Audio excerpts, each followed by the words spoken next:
సాక్షిగా ఎపిసోడ్ 51. కొన్ని గంటల తర్వాత ఇంటి ముందుకు వచ్చి ఆగుతుంది రేవంత్ కార్. రేవంత్ కార్ దిగి నందు వైపు చూడకుండా అలాగే నిలబడి ఉంటాడు. లోపలికి కూడా వెళ్లకుండా. తనకి విషయం అర్థమై మౌనంగా కార్ దిగి వచ్చి పక్కన నిలబడుతుంది. తను రాగానే ఇంటివైపు నడుస్తాడు రేవంత్. లోపలికి వస్తున్న నందుని చూసి అన్నపూర్ణ, నిష్క ఇద్దరూ ఆనందంగా లేచి నిలబడతారు. నిష్క పరిగెత్తుకుంటూ వెళ్లి నందుని హత్తుకుంటుంది. అమ్మా అంటూ ఏడ్చేస్తుంది వెంటనే. నందు కూడా నిష్కని గట్టిగా హత్తుకుంటుంది దిగులుతో. అన్నపూర్ణ కూడా నందు దగ్గరికి వస్తుంది. ఎక్కడికి వెళ్ళిపోయావు? ఈ ఇంటిని వదిలి వెళ్ళను అన్నావుగా అంటుంది బేలగా అన్నపూర్ణ. నిష్క నుదిటి మీద ముద్దు పెట్టి తనని దూరం జరిపి అన్నపూర్ణని గట్టిగా హత్తుకుంటుంది ఏడుస్తూ. ఇక ఈ ఇంటిని ఎప్పుడు విడిచి వెళ్ళను అని నోటిదాకా వచ్చిన మాట రేవంత్ మనసుపై ఇంకా పూర్తిగా క్లారిటీ లేక ఆగిపోతుంది. ఇంతకీ ఈ దెబ్బలేంటి అంటూ కంగారుగా అడుగుతుంది అన్నపూర్ణ.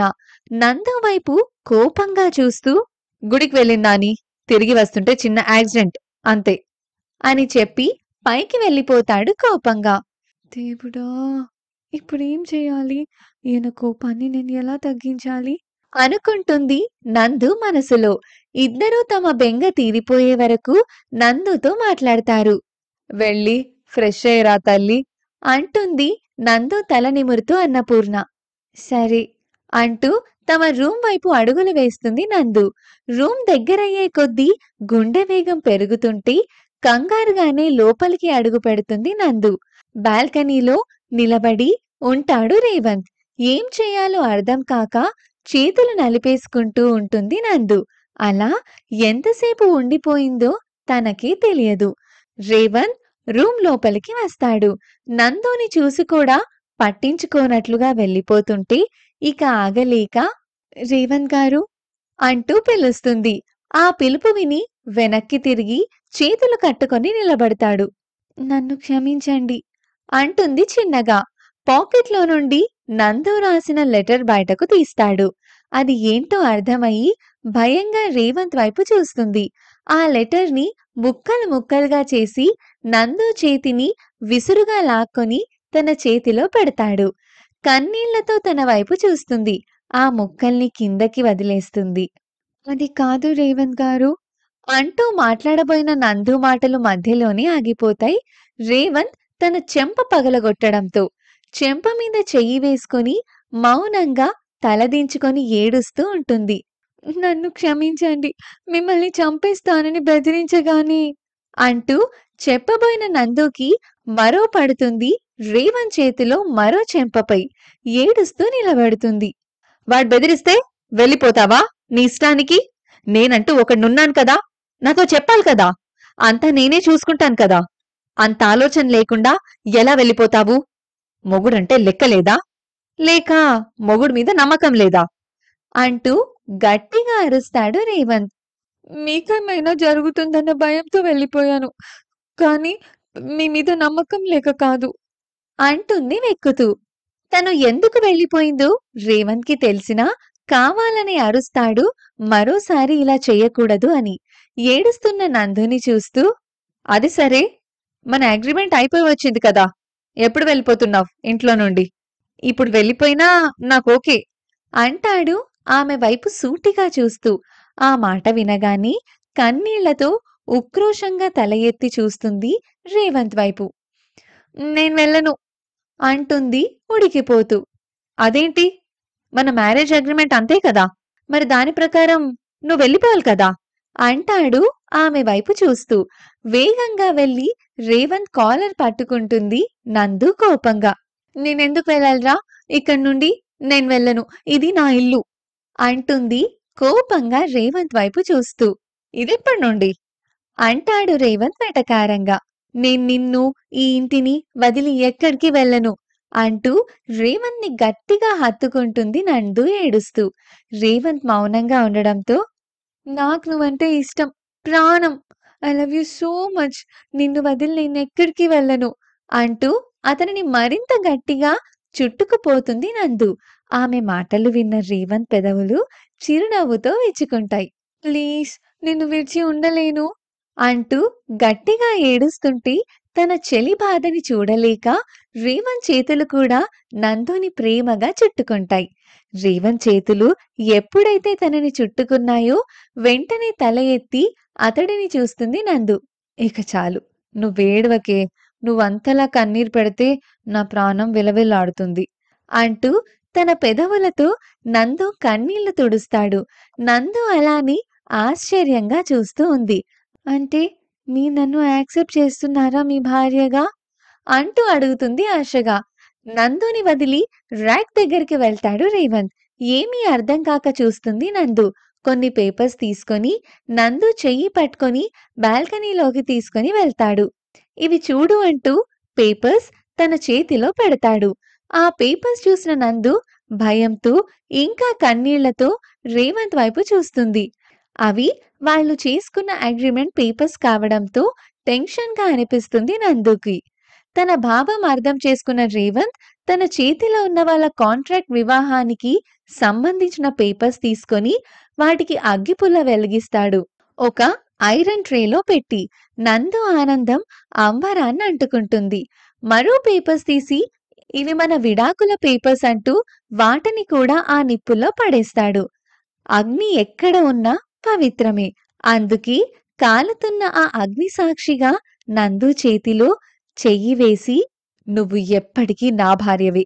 నీ చెయ్యి నా ఊపిరి ఉన్నంత వరకు వదలను అని ఈ అగ్ని సాక్షిగా ప్రమాణం చేస్తున్నాను అని చెప్పగానే నందు కళ్ళు ఆనంద బాష్పాలతో నిండిపోతాయి. వెంటనే రేవణ్ణి చుట్టేస్తుంది. నందు కన్నీళ్లు తుడుస్తూ, ఇక లైఫ్‌లో నేను వీటిని చూడకూడదు అంటాడు. హ్మ్.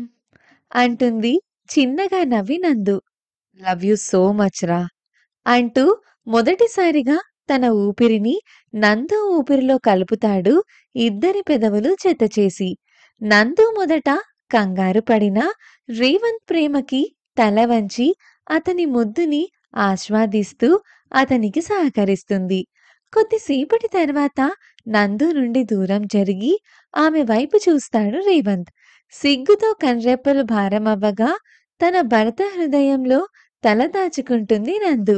నందుని గాఢంగా హత్తుకుంటాడు రేవంత్ చిరునవ్వుతో. ఒంటి నిండా కట్లతో ఇంటికి వచ్చిన హర్షాన్ని చూసి కంగారు పడిపోతుంది నిత్య. ఏమైంది? ఈ దెబ్బలేంటి? అంటూ ఏడ్చేస్తుంది. ఆమెకి తన మీద ఉన్న ప్రేమని చూస్తూ, ఇంత మంచి మనిషికి ఇప్పటివరకు చాలా ద్రోహం చేశాను. ఇకపై నా లోకం నువ్వే నిత్య అనుకుంటాడు మనస్ఫూర్తిగా హర్ష. నువ్వేడవకు నిత్య. చిన్న యాక్సిడెంట్ అంతే. తొందరలో కోలుకుంటాను అని సర్ది చెప్పగా మెల్లగా తేరుకుంటుంది బాధలో నుండి నిత్య. అతి కొద్ది రోజుల్లోనే నిత్య కంటికి రెప్పలా చూసుకోవడంతో హర్ష గాయాలన్నీ మానిపోతాయి. నందు ఇప్పుడు నిత్యకి కాల్ చేసినప్పుడు హర్షతో కూడా చాలా ఫ్రీగా మాట్లాడుతుంది. హర్ష కూడా చాలా బాగా మాట్లాడుతున్నాడు నందుతో. ఇప్పుడు హర్ష లోకమంతా నిత్య అయిపోతుంది. బామ్మగారితో మాట్లాడి మంచి ముహూర్తం తెలుసుకుంటుంది నందు మొదటి రాత్రి కోసం. ఆ రోజు ఆఫీస్ నుండి ఇంటికి వచ్చేసరికి ఇంట్లో ఎవ్వరూ కనబడరు రేవంత్‌కి. ఇదేంటి? అందరూ ఎటు వెళ్ళిపోయారు? అనుకుంటూ అటూ ఇటూ చూస్తుండగా అందెల సవ్వడికి మెట్ల వైపు చూస్తాడు. అందమైన వైట్ కలర్ శారీకి గోల్డ్ కలర్ బార్డర్ ఉన్న చీర కట్టుకొని, కొద్దిగా నగలు పెట్టుకొని, తల నిండుగా జాజులు పెట్టుకొని, అందాల బొమ్మలా దిగి వస్తున్న తన ప్రియసఖిని చూస్తూ అలానే ఫ్రీజ్ అయిపోతాడు రేవంత్. రేవంత్ దగ్గరకు వచ్చి సిగ్గుగా తల దించుకుంటుంది నందు. ఏంటి విషయం? నన్ను చూపు కూడా తిప్పుకొనివ్వడం లేదు నువ్వు అంటాడు నందుని గట్టిగా హగ్ చేసుకొని చెవి దగ్గర హస్కీగా. రేవంత్ హృదయంపై తల వాల్చి సిగ్గుగా అలాగే ఉండిపోతుంది నందు. ఇంతకీ ఈరోజు నాకు వరాలేమైనా ఇస్తున్నావా? అంటాడు మరింత హస్కీగా ఆమె మెడ దగ్గర చిన్నగా బైట్ చేస్తూ. నందు చిగురుటాకులా ముడుచుకుపోతుంది తన భర్త స్పర్శకి. హ్మ్. అంటుంది మెల్లగా. నిజమేనా? అంటాడు రేవంత్ ఆనందంతో. హా! ఈరోజు ముహూర్తం బావుందని అంటూ ఇక చెప్పలేక ఆగిపోతుంది నందు. మరి నాని వాళ్ళెక్కడా? అంటాడు ఆమె నుండి దూరం జరిగి. ఒక 4 రోజులు మా ఇంటి దగ్గర ఉండి వస్తామని వెళ్లారు అంటుంది తలదించుకొని. రేవంత్ నవ్వుకుంటూ సరే ఫ్రెష్ అయి వస్తాను అని పైకి వెళ్తాడు. లోపలికి అడుగు పెట్టడంతోని గదంతా వ్యాపించిన మల్లెపూల పరిమళం రేవంత్‌ని మరో లోకంలోకి తీసుకువెళ్తుంది. బెడ్ మొత్తం అందంగా అలంకరించి ఉంటుంది. తెల్లని మల్లెలతో ఇంకా ఎర్రని గులాబీ రేకులతో. రేవంత్ నవ్వుకుంటూ ఫ్రెష్ అవ్వడానికి వెళ్ళిపోతాడు. రేవంత్ ఫ్రెష్ అయ్యి వైట్ డ్రెస్‌లో అందంగా కిందికి దిగి వస్తున్న రేవంత్‌ని చూసి నందు గుండె వేగం అమాంతం పెరిగిపోతుంది కంగారుతో. ఇద్దరూ కలిసి డిన్నర్ కంప్లీట్ చేస్తారు. నందు అంతా సర్దడం కంప్లీట్ చేసే వరకు హాల్‌లో కూర్చుంటాడు రేవంత్. అంతా కంప్లీట్ అయిన తర్వాత వెళ్దామా? అంటాడు రేవంత్. నందు కంగారు మరింత ఎక్కువవ్వడంతో చేతులు నలుపుకుంటూ కొద్దిసేపు టీవీ చూద్దామంటుంది. ఆమె తడబాటుకి కారణం అర్థమయ్యి ఆమెని తన 2 చేతులతో లిఫ్ట్ చేసి ఎత్తుకుంటాడు రేవంత్. కంగారుతో రేవంత్ వైపు చూస్తుంది నందు. నవ్వుతూ తనని పైకి తీసుకుని వెళ్తాడు. రూమ్ లోపల దించి లాక్ చేస్తాడు. నందు టెన్షన్‌గా తలదించుకొని ఉంటుంది. ఆమె కంగారు చూసి చిన్నగా నవ్వుకుంటాడు రేవంత్. "నీకు కంగారుగా అనిపిస్తే వద్దులేరా. నువ్వు ఎప్పుడు ఓకే అంటే అప్పుడే మన జీవితాన్ని మొదలుపెడదాము" అంటాడు రేవంత్. ఆ మాటలు విన్న నందు వెంటనే తల ఎత్తి రేవంత్‌కి దగ్గరగా జరిగి అతడిని హత్తుకుంటుంది. రేవంత్ అర్థం కాక చూస్తూ ఉండడంతో అంటే నాకిష్టం లేక కాదు. కొద్దిగా కంగారంతే. అది మీరే పోగొట్టాలి. అంటుంది సిగ్గుగా. రేవంత్ చిన్నగా నవ్వుకుంటాడు. ఆమె మొహాన్ని 2 చేతుల్లోకి తీసుకొని అలానే చిరునవ్వుతో చూస్తూ ఉండడంతో నందు కళ్ళు వాలిపోతాయి భారంగా. చిన్నగా ఇద్దరి పెదవులు ఏకం చేస్తాడు. తనకి తెలియకుండానే రేవంత్ మెడ చుట్టూ చేతులు వేస్తుంది. మెల్లగా నందుని బెడ్ మీదకి చేర్చి ఆమె మీదకి చేరిపోతాడు. తన ప్రేమని అంతా నందుకి చూపిస్తూ, నందు ప్రేమని అందుకుంటూ ఆమె బిడియాన్ని దూరం చేసి, తన ప్రియమైన భార్యని పూర్తిగా తనలో ఏకం చేసుకుంటాడు రేవంత్. తెల్లవారుజామున నిద్రపోయిన ఇద్దరూ మధ్యాహ్నం అవుతుండగా నిద్రలేస్తారు. ముందుగా లేచిన నందు తనని పూర్తిగా ఎక్కడికి పారిపోతానో అన్నట్లుగా చుట్టుకొని పడుకున్న తన భర్తని చూసి నవ్వుకుంటూ అతని నుదుట మీద ముద్దు పెడుతుంది ప్రేమగా. మొగుడికి ముద్దెక్కడ పెట్టాలో తెలియకపోతే ఎలా? అంటూ కళ్ళు తెరిచి నందు పెదవులందుకొని కొద్దిసేపటి తర్వాత వదులుతాడు రేవంత్. నందు చిరుకోపంగా చూస్తుంది. నవ్వుతూ ఆమెని తన మీదకి చేర్చుకొని ప్రేమగా ఆమె జుట్టుని సవరిస్తూ ఉంటాడు రేవంత్. భర్త హృదయం మీద తలవాల్చిన నందుకి సడన్‌గా ఒక డౌట్ వచ్చి రేవంత్ గారు అంటుంది. ఏమైంది శ్రీమతి గారు? అంటాడు ఆమె నుదుట మీద ముద్దు పెడుతూ. నన్ను మా బావ ఆ ప్లేస్‌కి తీసుకువెళ్ళాడని మీకెలా తెలిసింది? అంటూ ఆశ్చర్యంగా అడుగుతుంది. రేవంత్ గట్టిగా నవ్వేస్తాడు తన ప్రశ్న విని. ఎందుకలా నవ్వుతున్నారు? అంటుంది చిరుకోపంగా చూస్తూ. లేకపోతే ఇన్ని రోజుల తర్వాత అడుగుతున్నావేంటి ఆ ప్రశ్న? అంటూ అడుగుతాడు. ఇప్పుడే గుర్తుకొచ్చింది అంటుంది. నువ్వు నాకు తెలియకుండానే నా ప్రాణమైపోయావే. అందుకే రోజు రాత్రిపూట నీ హృదయం మీదనే పడుకొని నిద్రపోయేవాడిని. అంటూ చెప్తూ ఆమె వైపు చూస్తాడు. తనకి తెలిసినా కూడా తన భర్త నోటి నుండి వింటూ ఉంటే బాగుండడంతో అవునా? అంటుంది ఆశ్చర్యంగా నందు తనకి తెలియనట్లుగా. అవును. అలా ఒకరోజు పడుకున్న నాకొక అనుమానం వచ్చింది. అసలే మీ బావ నీకోసం కాచుకొనున్నాడు. ఎప్పుడైనా ఏమైనా చెయ్యొచ్చు అనిపించింది. అందుకే.